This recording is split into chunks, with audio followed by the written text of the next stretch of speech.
एक राजा था जिसका नाम रामधन था। उनके जीवन में सभी सुख थे। राज्य का कामकाज भी ऐशो आराम से चल रहे थे।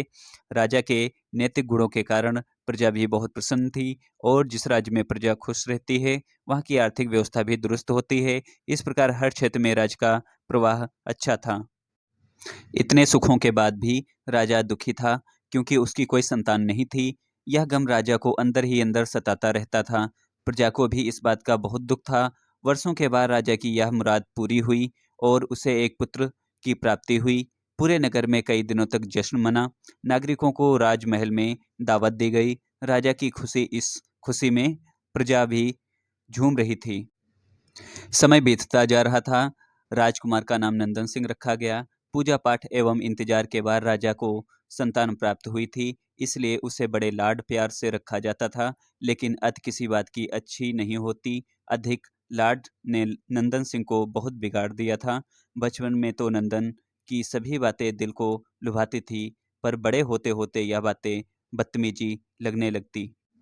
नंदन बहुत ज़्यादा जिद्दी हो गया था। उसके मन में अहंकार आ गया था। वो चाहता था कि प्रजा सदैव उसकी जय जयकार करे, उसकी प्रशंसा करे। उसकी बात न सुनने पर वो कोलाहल मचा देता था। बेचारे सैनिकों को तो वो पैर की जूती ही समझता था। आए दिन उसका प्रकोप प्रजा पर उतरने लगता था। वो खुद को भगवान के समान पूजता देखना चाहता था। आयु तो बहुत कम थी, लेकिन अहम कई गुना बढ़ चुका था। नंदन के इस व्यवहार से सभी बहुत दुखी थे। प्रजा आए दिन दरबार में नंदन की शिकायत लेकर आती थी, जिसके कारण राजा का सिर लज्जा से झुक जाता था। यह एक गंभीर विषय बन चुका था।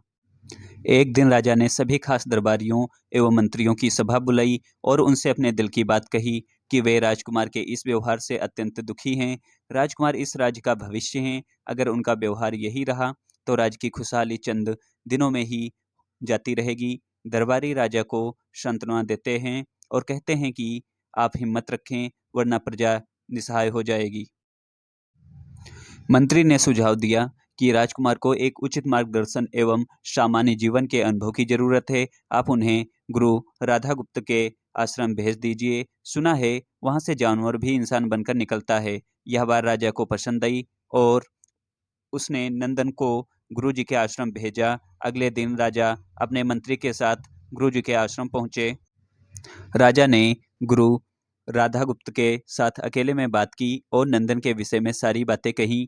गुरुजी ने राजा को आश्वस्त किया कि वे जब अपने पुत्र से मिलेंगे तब उन्हें गर्व महसूस होगा। गुरुजी के ऐसे शब्द सुनकर राजा को शांति महसूस हुई और वे सहर्ष अपने पुत्र को आश्रम में छोड़कर राजमहल लौट आए। अगले दिन सुबह गुरु के खास चेले द्वारा नंदन को भिक्षा मांगकर खाने को कहा गया, जिसे सुनकर नंदन ने साफ इनकार कर दिया। चेले ने उसे कहा दिया कि अगर पेट भरना है तो भिक्षा मांगनी होगी और भिक्षा का समय शाम तक ही है, अन्यथा भूखा रहना पड़ेगा। नंदन ने अपनी अकड़ में चेले की बात नहीं मानी और शाम होते होते उसे भूख लगने लगी, लेकिन उसे खाने को नहीं मिला। दूसरे दिन उसने भिक्षा मांगना शुरू किया। शुरुआत में उसके बोल के कारण उसे कोई भिक्षा नहीं देता था, लेकिन गुरुकुल में सभी के साथ बैठने पर उसे आधा पेट भोजन मिल जाता था। धीरे धीरे उसे मीठे बोल का महत्व समझ आने लगा और करीब 1 महीने बाद नंदन को भरपेट भोजन मिला, जिसके बाद उसके व्यवहार में बहुत से परिवर्तन आए। इसी तरह गुरुकुल के सभी नियमों ने राजकुमार में बहुत से परिवर्तन किए, जिसे राधागुप्त जी भी समझ रहे थे।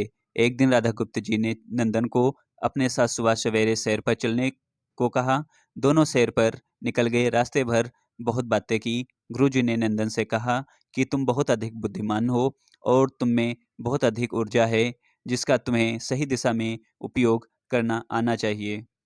दोनों चलते चलते एक सुंदर बाग में पहुंच गए, जहां बहुत सुंदर सुंदर फूल थे, जिनसे बाग महक रहा था। गुरुजी ने नंदन को बाग से पूजा के लिए गुलाब के फूल तोड़ने को कहा। नंदन झट से सुंदर सुंदर गुलाब तोड़ लाया और अपने गुरु के सामने रख दिए। अब गुरुजी ने उसे नीम के पत्ते तोड़कर लाने को कहा।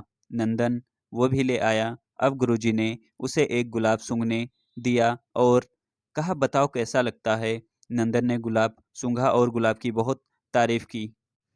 फिर गुरुजी उसे नीम के पत्ते चखकर उसके बारे में कहने को कहा। जैसे ही नंदन ने नीम के पत्ते खाए, उसका मुंह कड़वा हो गया और उसने उसकी बहुत निंदा की और जतर-कतर पीने का पानी ढूंढने लगा। नंदन की यह दशा देखकर गुरुजी मुस्कुरा रहे थे। पानी पीने के बाद नंदन को राहत मिली और फिर उसने गुरुजी से हंसने का कारण पूछा। तब गुरुजी ने उससे कहा कि जब तुमने गुलाब का फूल सूंघा तो तुम्हें उसकी खुशबू बहुत अच्छी लगी और तुमने उसकी तारीफ की, लेकिन जब तुमने नीम की पत्तियां खाई तो तुम्हें वे कड़वी लगी और तुमने उसे थूक दिया और उसकी निंदा भी की। गुरुजी से नंदन को समझाया, जिस प्रकार तुम्हें जो अच्छा लगता है तुम उसकी तारीफ करते हो, उसी प्रकार प्रजा भी जिसमें गुण होते हैं उसकी प्रशंसा करती है। अगर तुम उनके साथ दुर्व्यवहार करोगे और उनसे प्रशंसा की उम्मीद करोगे तो वे यह कभी दिल से नहीं कर पाएंगे। इस प्रकार जहाँ गुण होते हैं वहाँ प्रशंसा होती है। नंदन को सभी बातें विस्तार से समझ आ जाती हैं और वो अपने महल लौट जाता है। नंदन में बहुत परिवर्तन आता है और वो बाद में एक सफल राजा बनता है। गुरु की सीख ने नंदन का जीवन ही बदल दिया। वो एक क्रूर राजकुमार से एक न्यायप्रिय दयालु राजा बन गया। इस कहानी से हमें यह शिक्षा मिलती है कि हम में गुण होंगे तो लोग हमें हमेशा पसंद करेंगे, लेकिन अगर हम अवगुणी हैं तो हमें प्रशंसा कभी नहीं मिल सकती।